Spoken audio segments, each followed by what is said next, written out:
যখন কোনো ব্যক্তি দুনিয়া থেকে মৃত্যুবরণ করার মাধ্যমে আলমে বরজখের বাসিন্দা হয়ে যায়, আমরা আমাদের সহজ ভাষায় যেটা বলি কবর জগৎ, মূল হলো আলমে বরজখ।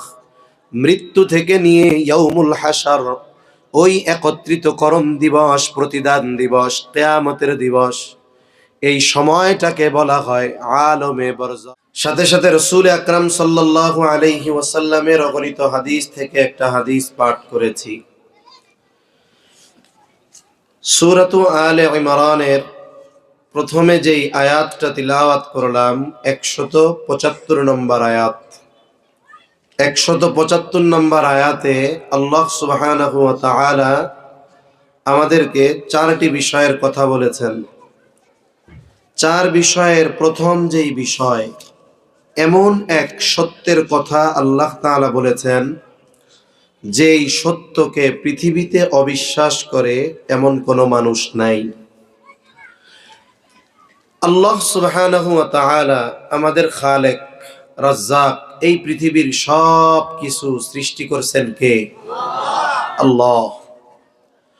এই পৃথিবীতে কোটি কোটি মানুষ আছে যারা আল্লাহকে অস্বীকার করে। তারা বলে দেয়ার আর নো গড, স্রষ্টা বলে, প্রভু বলে কেউ নাই। আমরা তাদেরকে একটা পরিচয়ে চিনি, তারা নাস্তিক। তারা কি বলেন তো? নাস্তিক। অথচ স্রষ্টাকে অস্বীকার করে, কিন্তু স্রষ্টার ওই সৃষ্টি, এই আয়াতের শুরুতে যেটা, এটাকে ওরা অস্বীকার করে না। আল্লাহর সেই সৃষ্টির নাম হলো মাউত, মৃত্যু। দুনিয়াতে যারা আল্লাহকে অস্বীকার করে, বলেন তো মৃত্যুকে কি অস্বীকার করে? মরার পরে কিছু হবে না তারা এটা বলে, কিন্তু মৃত্যু হবে এটার উপরে বিশ্বাস আছে তাদের। অথচ এই মৃত্যুর স্রষ্টাকে আল্লাহ তাআলা বলেন, আল্লাযী খালাকাল মাউতা ওয়াল হায়াতা লিয়াবলুয়াকুম আইয়ুকুম আহসানু আমালা। আল্লাহ তাআলা বলেন, তিনি আল্লাহ, যিনি মৃত্যু এবং জীবন সৃষ্টি করেছেন। কেন? আমাদের পরীক্ষা করার জন্য, যে কার আমল কত সুন্দর। তাহলে মৃত্যুর স্রষ্টাকে আবার কোন তো জবান খুলে? আল্লাহ। নাস্তিকেরা আল্লাহকে অস্বীকার করে, তবে আল্লাহর সৃষ্টি মৃত্যুকে তারা বিশ্বাস করে। তাহলে মৃত্যুর ব্যাপারে সারা পৃথিবীর মানুষের মধ্যে কোনো মতানৈক্য, মত পার্থক্য নাই।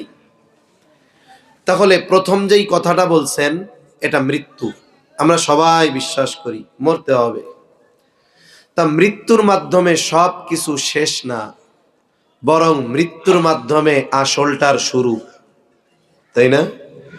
মৃত্যুর মাধ্যমে শুরু হয় আখেরাতের। কিসের? জোরে বলেন। আখেরাত কখন হবে? আমি এখন মরলে আমার আখেরাত শুরু। যে যেই সময় মরবে ওই সময় থেকে তার আখেরাত। আমরা এই মৃত্যুর পর থেকে নিয়ে, মৃত্যু থেকে নিয়ে শেষ অবধি, কেউ জান্নাত কেউ জাহান্নাম, এর মধ্যে যত কিছু আছে, আখেরাতের উপরে ঈমান আনার ঘোষণা দেওয়ার মাধ্যমে সব কিছুর উপরে আমরা বিশ্বাস স্থাপন করেছি।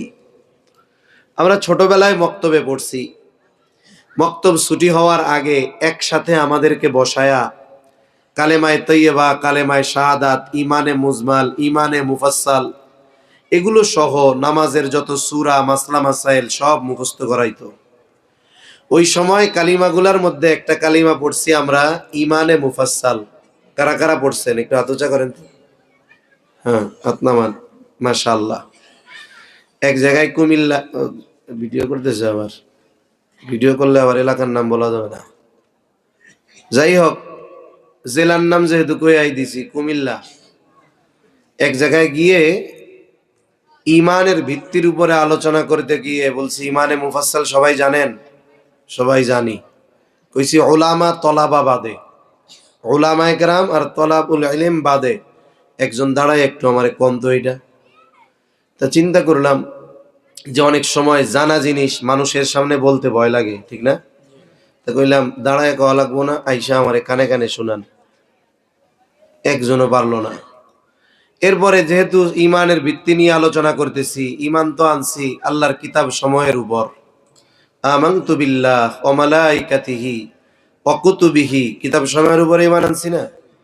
জিজ্ঞাসা করলাম আসমানি কিতাব কয়খানা? হুজুর 104 খানা। বড় 4 খানা, ছোট 100 খানা।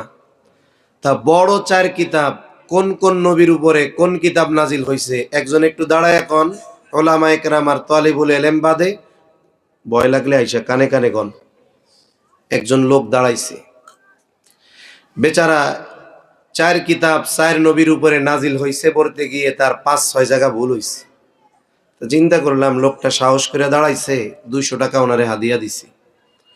এই হলো আমাদের মুসলমানদের অবস্থা। আয়োজক বা শ্রোতারা তো চায় যে ওয়াজ জমতে হবে, কাঁপায় ফেলতে হবে হুজুর ওয়াজ কইরা, হুজুর লোকজন যেন একটাও না নড়ে, হুজুর সুর কিন্তু সেই আকারে দিবেন, হুজুর ইদানিক আপনি সুর দেন না হুজুর। ইউটিউবে কি সুরের ওয়াজ শুনছি ও মিয়া। যেই মুসল্লি যেই শ্রোতারা ইমানে মুফাসসাল পারে না, এনাকে সুর দিয়ে ওয়াজ শোনানো এ কি মানায় কোন তো? অবস্থাটা কি চিন্তা করেন শ্রোতাদের। তা মুন্সিগঞ্জের মানুষ এনারা পারবে, কারণ মুন্সিগঞ্জের মানুষ দিনদার, মসজিদগুলো প্রাণবন্ত, মক্তবগুলো তাজা, ইমাম সাহেবরাও খুব স্বতঃস্ফূর্ততার সাথে মসজিদের খেদমত করে। কেন বলে যে অন্যান্য যত জেলা আছে, জেলা সহ ঢাকা শহর সহ মুন্সিগঞ্জের প্রত্যন্ত অঞ্চলে এক একটা মসজিদের ইমামকে ওই মহল্লাবাসী যে মহব্বত করে আর হাদিয়া দেয়, কয় ঢাকা শহরের মতো জায়গায় অনেক সময় দেয় না।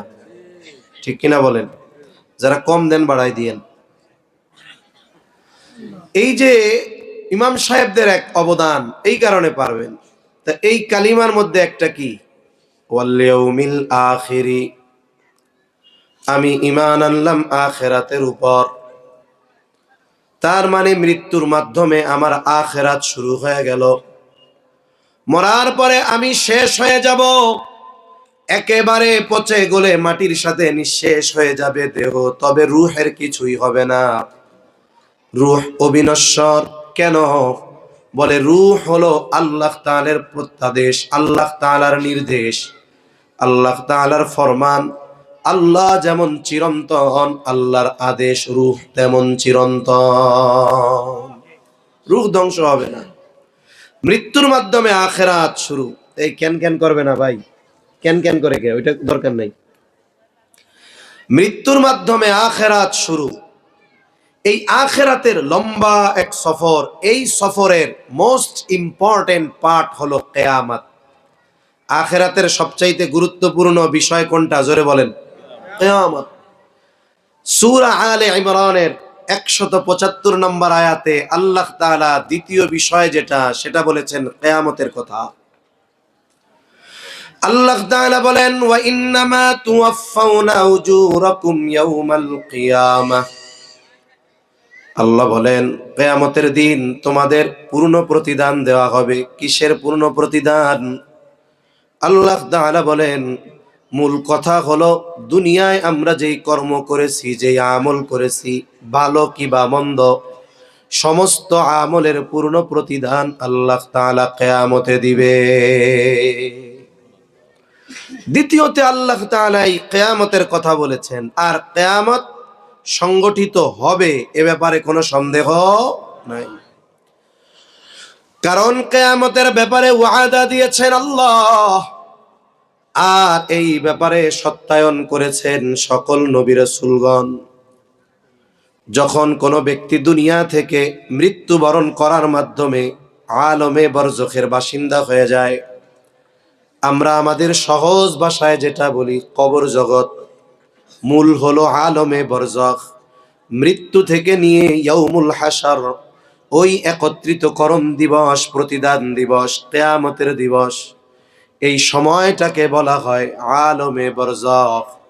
বলে আলমে বরজখ বা কবর জগৎ কারো জন্য আনন্দের, কারো জন্য কষ্টের। এই জন্য নবীজি জানায় দেন কারো কবর হবে রাউদাতুম মিন রিয়াজিল জান্নাহ, জান্নাতের একটা বাগান। আর কারো কবর হবে জাহান্নামের একটা গর্ত। যার কবর জান্নাতের বাগান হবে, ওই কবরে বা আলমে বরজখে ও এই পরিমাণ নেয়ামত পাবে যেগুলো দুনিয়ায় দেখেও নাই, কল্পনাও করে নাই। এখন ও মনে করবে এটা মনে হয় জান্নাত রে, কারণ এত নেয়ামত কি জান্নাত ছাড়া কোথাও পাওয়া যায়? তার এই ধারণাকে ভুল প্রমাণিত করে দিয়ে ফিরিস্তারা বলবে, না না, এটা জান্নাত নয়, বরং জান্নাতে যেই নাজ নেয়ামত, জান্নাতের নেয়ামতের তুলনায় এটা কোনো কিছুই না। অথচ আলমে বরজখ বা কবর জগতে সে যে নেয়ামত পাবে, দুনিয়ায় সেটা কল্পনাও করে নাই। বলেন তো, আপনার আমার কাছে ছোট্ট একটা ভালো জিনিস আছে, কিন্তু বিশ্বস্ত সূত্রে জানতে পারলাম আরো একটা ভালো জিনিস আছে এর চাইতে বড়, আরো দামি। বলেন তো তখন আমার আপনার চাহিদা মানুষ হিসাবে ওই ছোটটার প্রতি থাকবে না বড়টার দিকে যাবে?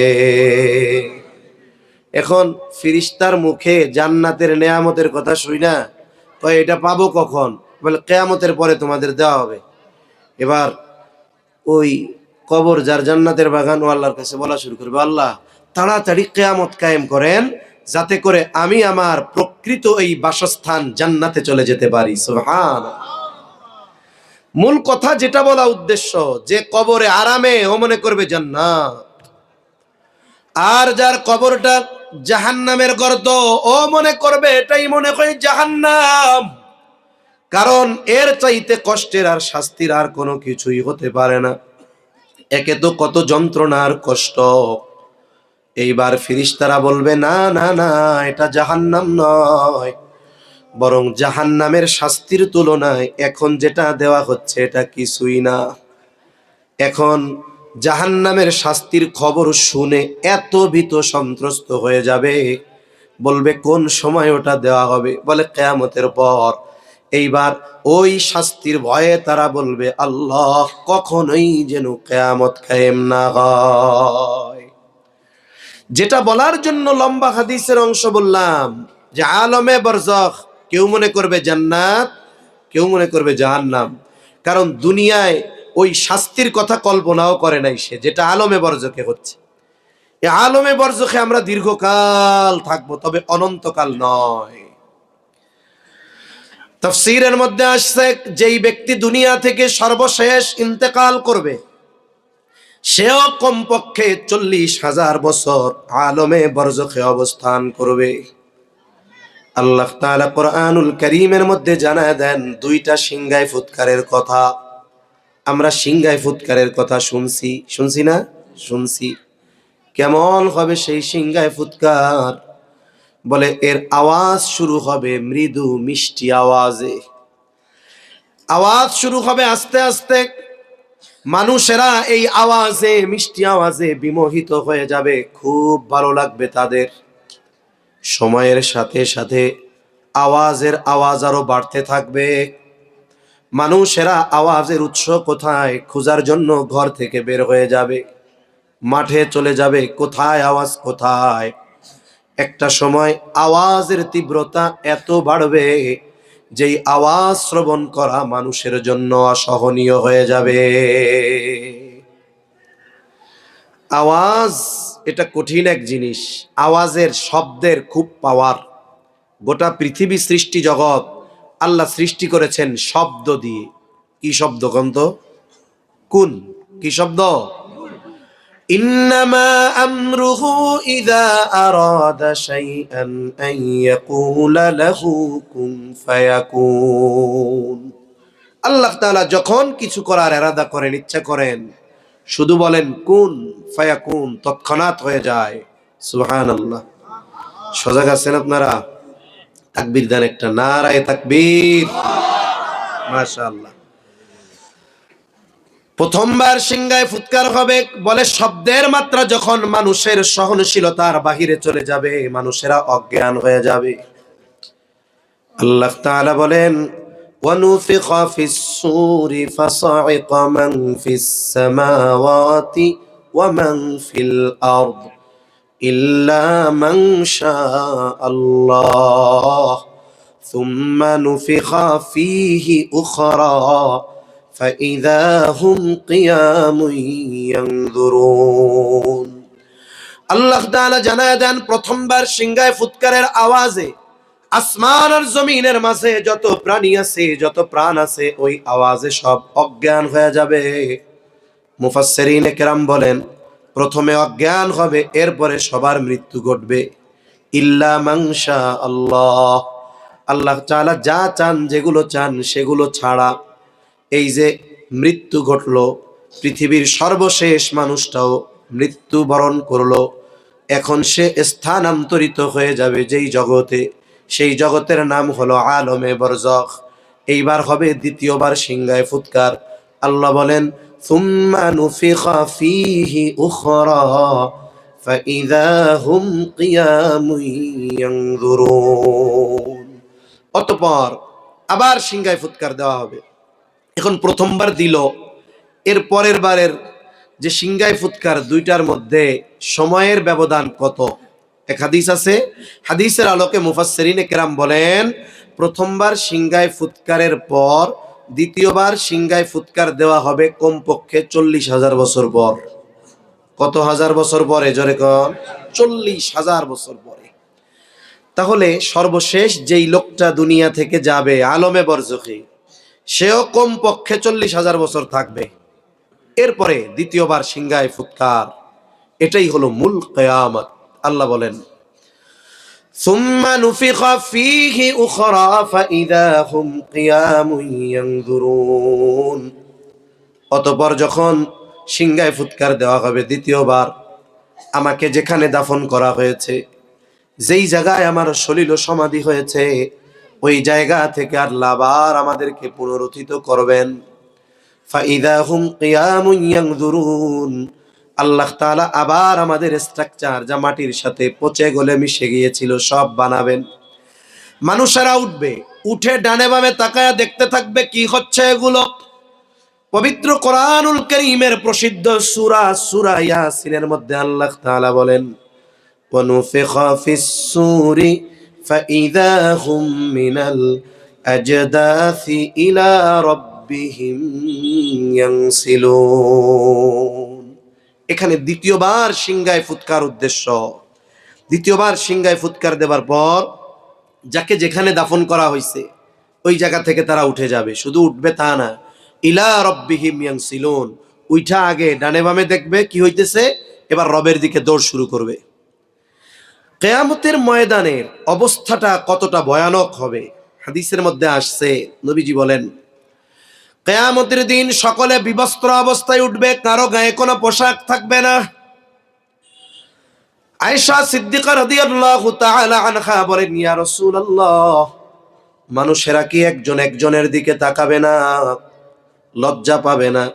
নবীজি বলেন, না আয়েশা, না না, মানুষ এত ভীত সন্ত্রস্ত থাকবে যে একজন আরেকজনের দিকে তাকানোর বিষয়টা চিন্তাও করবে না। ওই যে যার কবরে আযাব ছিল, বলেন তো এই আযাবকে সে কি মনে করবে? জাহান্নাম। কি মনে করবে? ওই বেটাও তো উঠবো কিয়ামতের দিন, তাই না?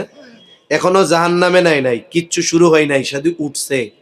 ওঠার সাথে সাথে আবহাওয়া অবস্থা পর্যবেক্ষণ করে ও মনে করবে আমি এতকাল ঘুমায়াছিলাম, এখন আমারে শাস্তি দেওয়ার জন্য উঠাইছে। তার মানে কিয়ামতের ময়দানের ভয়াবহতা কতটুকু, যার কবরে আযাব ছিল সে আযাবের কথা ভুলে যাবে। কি বলবে? আল্লাহ বলেন, قالوا يا ويلنا من بعثنا من مرقدنا,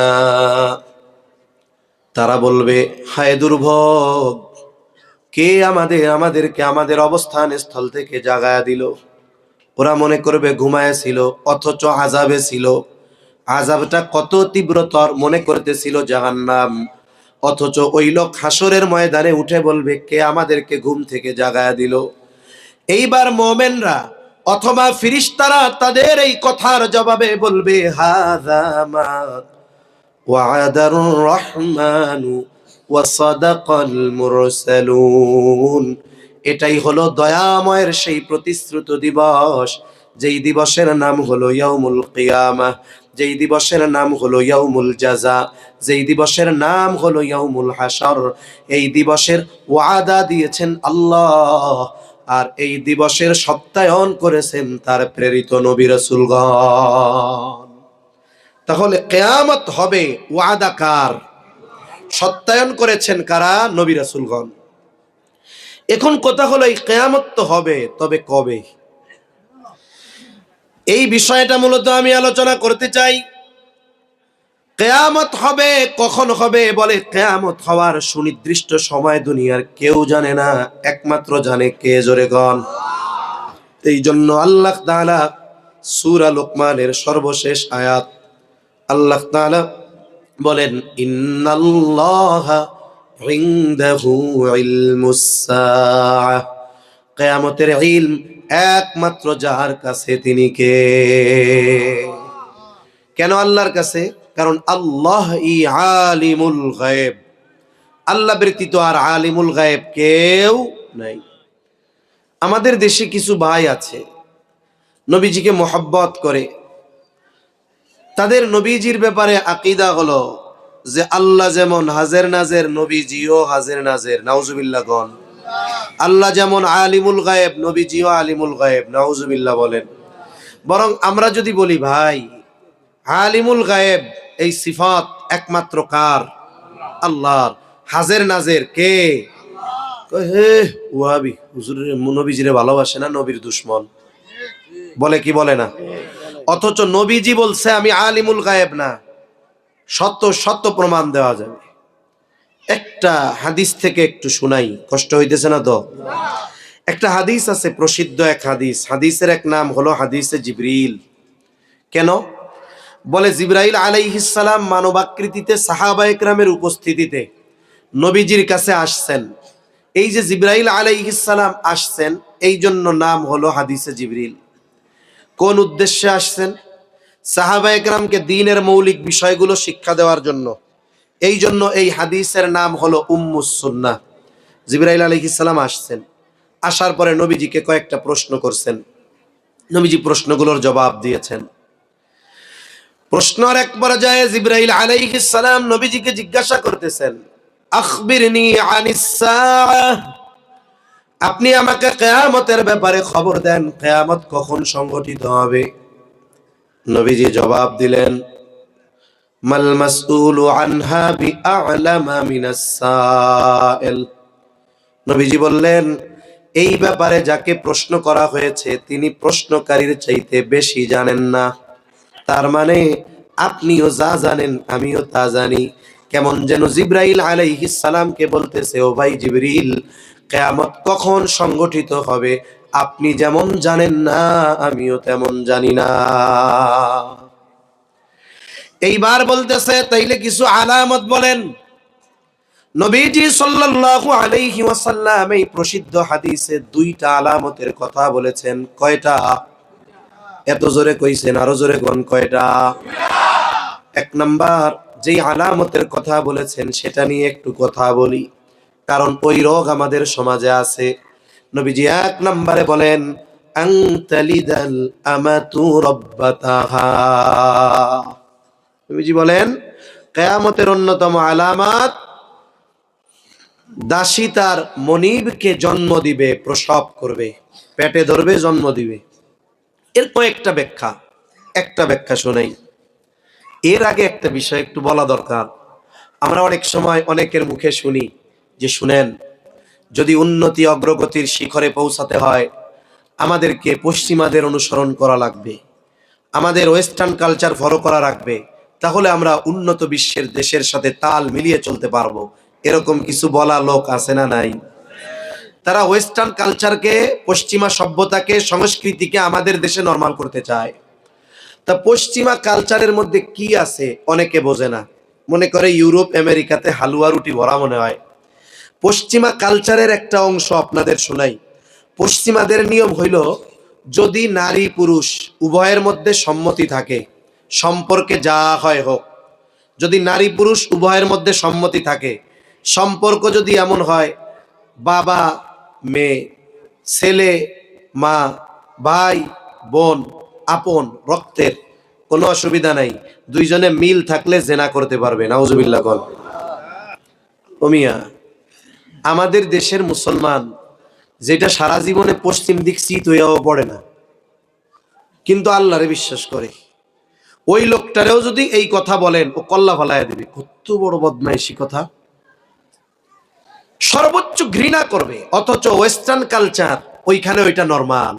বাপ মনে করে মেয়ের চাহিদা পূরণ করছে, সন্তান মনে করে মায়ের চাহিদা পূরণ করছে, ভাই মনে করে বোনের চাহিদা পূরণ করেছে। এটা তো হাজারো নিকৃষ্ট একটা বিষয় থেকে একটা আপনাদের সামনে বললাম, ওইটা আমাদের উপরে চাপায় দিতে চায়, নাউজুবিল্লাহ কর। তা আমাদের মুসলিম কমিউনিটির মধ্যে, মুসলমানদের মধ্যে এই বিষয়টা কল্পনাও করে না, কেউ যদি চিন্তাও করে ঘৃণা আসে। তবে এটা নাই ঠিক, তবে মায়ের সাথে সর্বোচ্চ অসৎ আচরণ আছে না নাই? কত সন্তান মা তার জন্য কত ত্যাগ স্বীকার করেছে, কিন্তু সন্তান মায়ের সাথে খারাপ আচরণ করে।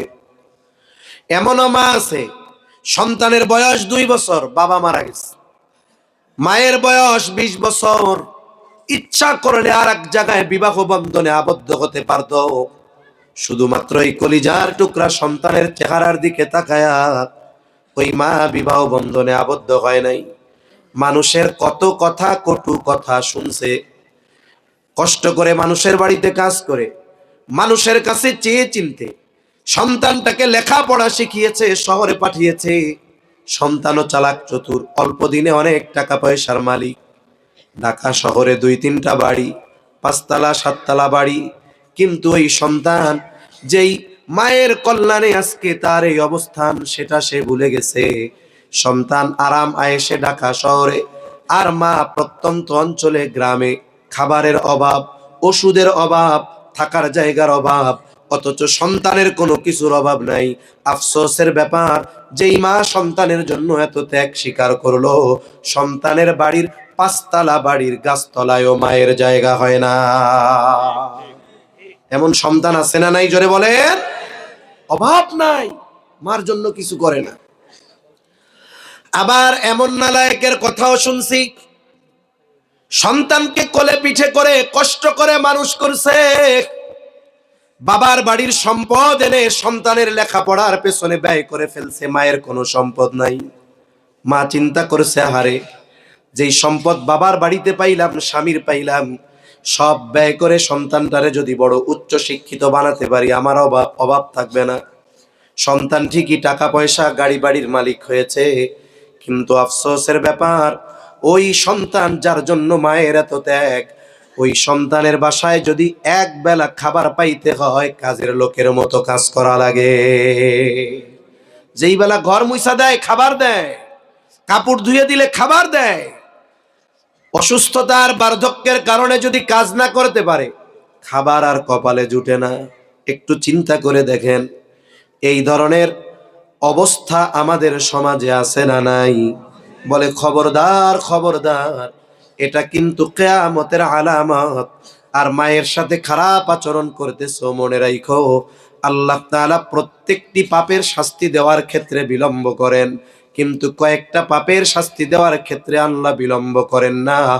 এর মধ্যে অন্যতম যেই পাপ, সে পাপ হলো মা বাবার সাথে অসৎ আচরণ। এই শাস্তি আল্লাহ দুনিয়ায় থাকতে দেওয়া শুরু করে, আখেরাতে তো আরো আছে। এজন্য আমাদের মা যাদের বেঁচে আছে, বাবা বেঁচে আছে, আমরা আমাদের সর্বোচ্চ দিয়ে মা বাবার খেদমত করবো, কোন ইনশাআল্লাহ। ও ভাই, আপনি যদি মনে করেন মারে খাওয়াইলে, মারে ওষুধ দিলে টাকা ফুরায়া যাবে, শেষ হয়ে যাবে, এই চিন্তা যদি করেন, তাহলে দুনিয়ার সবচাইতে বড় ভুল চিন্তা আপনি করতেছেন। ওইটা তো আপনার বরকতের খনি। মার পেছনে 1000 ব্যয় করবেন, আল্লাহ লাখ টাকার বরকত দিয়ে দিবে, ঠিক কিনা কন? সেজন্য সাবধান, এটা আমরা করব না। তাহলে মূল বিষয়টা হলো, হাদিসটাই উদ্দেশ্যে বলছি যে নবীজি গায়েবের খবর জানেন না, আলিমুল গায়েব না। নবীজিও জানেন না কিয়ামত কখন সংঘটিত হবে। আমি আপনাদের খেদমতে একটা হাদিস পাঠ করেছি। এই হাদিসের মধ্যে নবীজি সাল্লাল্লাহু আলাইহি ওয়াসাল্লাম 6টি বিষয়ের কথা বলছেন। কয়টা? জোরে কন। নবীজি বলেন, এই 6টি বিষয় যতক্ষণ সংগঠিত না হবে ততক্ষণ পর্যন্ত কিয়ামত সংগঠিত হবে না। কিয়ামত হবে, আমাদের দুনিয়ার কর্মের পূর্ণ প্রতিদান আল্লাহ আখিরাতে দিবেন। দুনিয়ায় যা করতেছি, দুনিয়ায় হয়তো আইন আদালত মানুষকে ফাঁকি দেওয়া যাবে, আমি অপরাধ করতেছি দুনিয়ায় শাস্তি হচ্ছে না, ভালো কাজ করতেছি দুনিয়ায় কেউ দিচ্ছে না, কিন্তু কিয়ামতে ভালো বা মন্দ কাজের পূর্ণ প্রতিদান দিবেন কে? জোরে কোন কে? এই জন্য দুইটা বিষয়, একটা হলো অনেকে ভালো কাজ করে দুনিয়ায় অনেক কিছু পায় না, আফসোস করে এত ভালো কাজ করে কি হইলো রে, কিছু পাইলাম না। ও মিয়া, আপনি এত হতাশ হন কেন? আখেরাতে আল্লাহ দুনিয়ায় যা দিত তার চেয়ে বেশি দিবে, ঠিক কিনা বলেন? আবার অনেকে মন্দ কাজ করে চুরি চামারি দুর্নীতি করে চিন্তা করতেছে, আরে আমি তো আলহাজ অমুক সাহেব, কিন্তু টাকা পয়সা তো দুর্নীতি করে বানাইছি, কেউ তো জানে না। আমারে মসজিদ কমিটির সভাপতি, কবরস্থানের ক্যাশিয়ার, মাদ্রাসার সেক্রেটারি বানায় দিছে। ওহ, কিন্তু আপনি হয়তো দুনিয়ায় ধরা খান নাই, আখেরাতে আছে না নাই? এজন্য মন্দ কাজ করে পার পাওয়া যাবে না, ভালো কাজ যদি কেউ করে সে হতাশ হবে না। ওই কিয়ামতের দিন ওটা সংগঠিত হবে, কখন একমাত্র জানে আল্লাহ।